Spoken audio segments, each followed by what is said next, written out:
Okay, so we're working on a 2010 Mercedes-Benz GLK 3.5, and the customer has had it towed here because it's running very poorly and apparently has misfires on multiple cylinders, or one cylinder, or cylinders on one side. So we're going to scan this thing and see what kind of codes it's got to start with.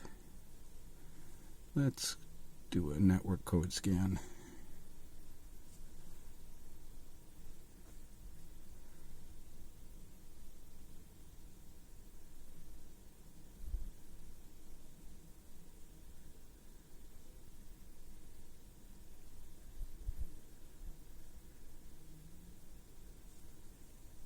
Well, 629 misfiring, P0300 code, constant adjustment of exhaust camshaft on right cylinder bank and direction retarded.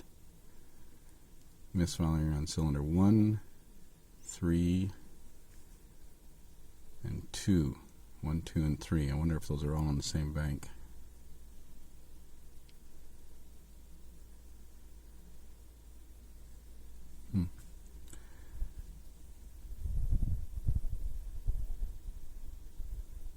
Well,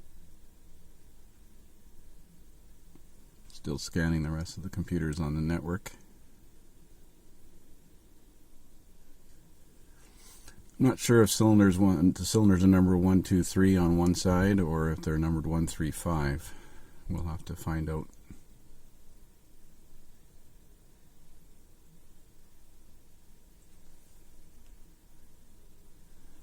This thing's a little slow, so I'm going to stop recording and then pick up when it's finished. Okay, so it's finished scanning. Took quite a while actually to do a network scan on this. 25 controllers. There's a bunch of codes in the PCM for misfires and low voltage and high voltage, idle speed control codes, and then most of the other computers have got codes for system voltage too high. I suspect that the other shop that was trying to fix this had a battery charger on it, and that put the voltage too high. So not really overly concerned about all these other codes. Most of them are power supply voltage too high. I don't think they have anything to do with this initial, or this problem here, so we're going to back out of here. And the misfire is there right now. So I'm going to clear all codes read by code scan just to get rid of everything. I'm not sure how long this is going to take. The network scan was pretty slow on this model. This seems a little quicker. It's only 25 computers to scan, or to clear. So I'll stop this and pick up when it finishes. Okay, so we cleared all the codes from 24 controllers. Only took a few seconds. And we're going to go into the engine control, continue, and let's look at data and see if it has a misfire counter. Cylinder misfire.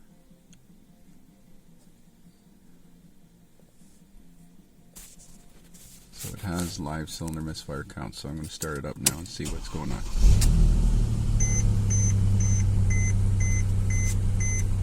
Shows lots of misses on 1, 2, and 3. It's definitely only running on half of the engine.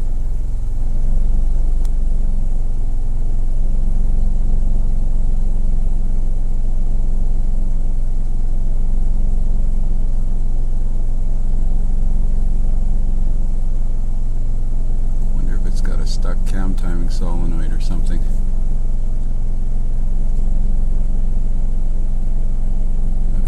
Pause this and have a look at an additional test. Well, in the previous section there I had picked cylinder misfire for an 8-cylinder engine. This is for a 6-cylinder, as it says here, and it still shows that it's missing on cylinders 1, 2, and 3. Let's find out if those, well, it did show that. Let's shut it off and restart it.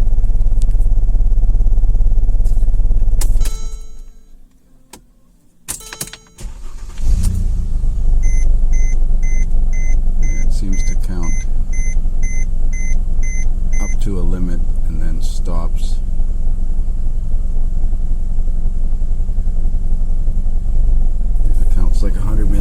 cylinders, and the check engine light, as you can see, is flashing, so it's definitely got an issue. So after running it for like a minute and a half, it set misfire codes on cylinders 1, 2, and 3, as well as the 1200 code, the P0017, for constant adjustment of exhaust camshaft on right cylinder bank and direction retarded. So we're going to have a look and see if this has got cam timing solenoid that's stuck. This is a camshaft actuation procedure, but it won't let me do it because there's current active codes, so we'll have to explore some other options. We use the cylinder cutout test to confirm in fact that it is not running on cylinders 1, 2, and 3, so I'm going to select cylinder 1. Cylinder should now be cut out. Engine doesn't change the way it runs at all. Do another cylinder. Cylinder 2. No change at all. Cylinder 3. No change at all. Cylinder 4. That makes a difference for sure. Cylinder 5. Definitely is running. And cylinder 6. So it definitely is misfiring on cylinders 1, 2, 3. So the cylinders are numbered 1, 2, and 3 on the same bank, so all the cylinders on the right bank appear to be misfiring. We're going to confirm that they're actually not running on that bank. Okay, so we're back working on this 2010 Mercedes-Benz GLK 350. It's consistently setting a fault code for the right bank exhaust cam being retarded. P0017, I believe, is the code.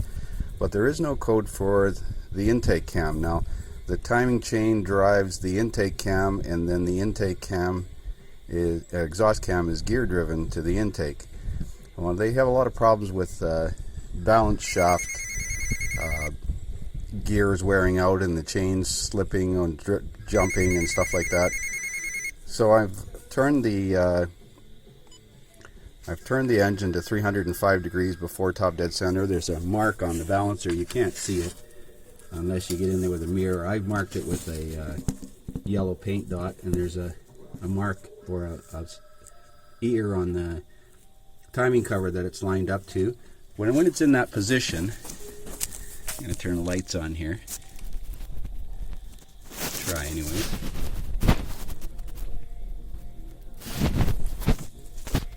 Turn on the light.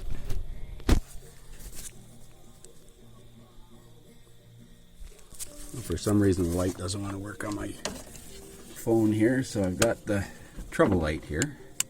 If you got the marks lined up at 305 on the harmonic balancer, then that round circle in there, sorry for the focus, just try and focus a little better out here, should be lined up to the center, and it is on both of these. That symbol, come on, focus, there we go. So that's lined up in the center of the hole, and on both of them it's lined up, or it appears to be lined up in the center of the hole, with the crank pulley at 305 degrees before TDC.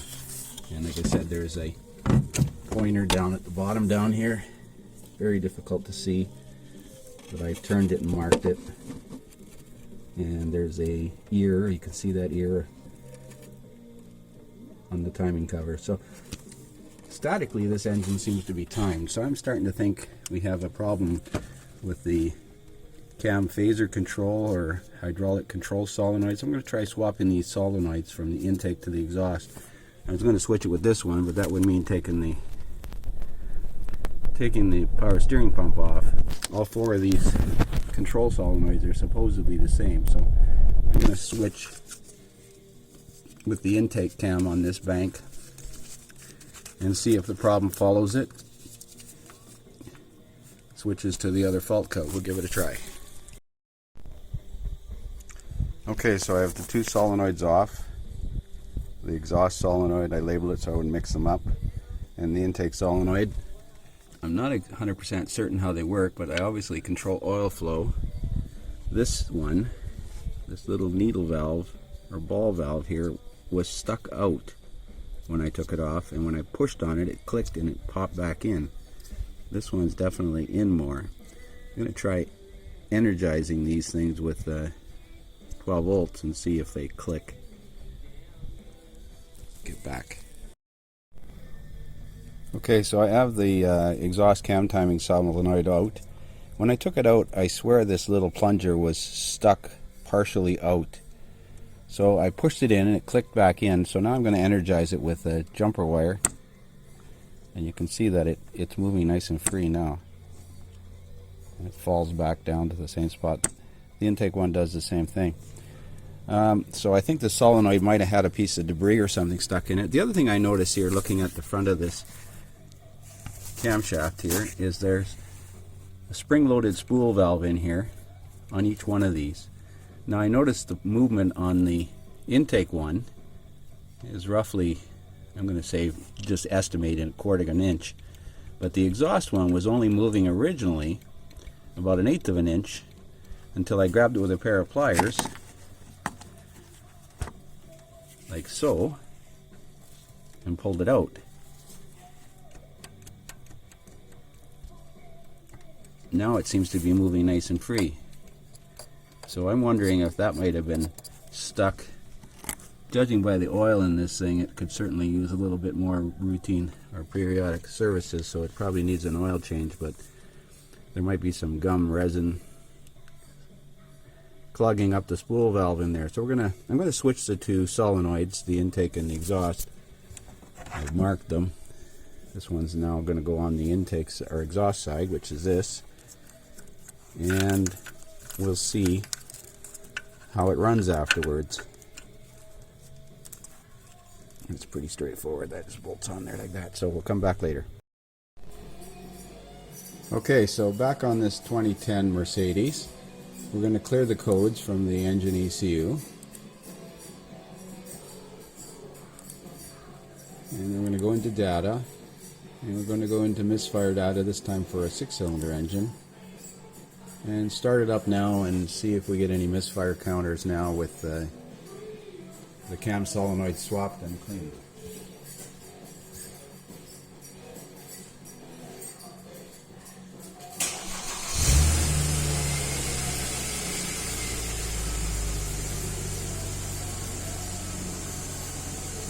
Well, that's nice. Seems to be running smooth on all 6 cylinders, no more misfires.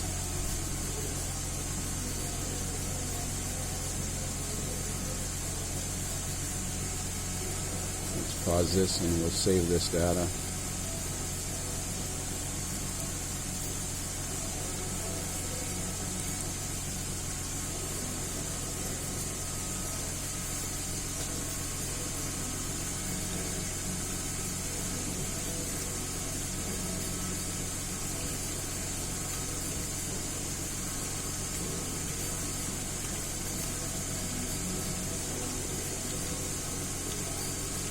Save that misfire recording now that it seems to be running good. Let's have a look at some of the other data parameters. Where is the...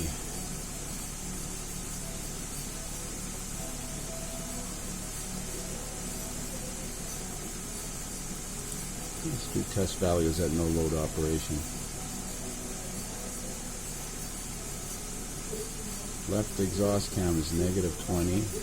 Right exhaust cam is -20. Too bad I didn't check that before. Oh well. I didn't see that.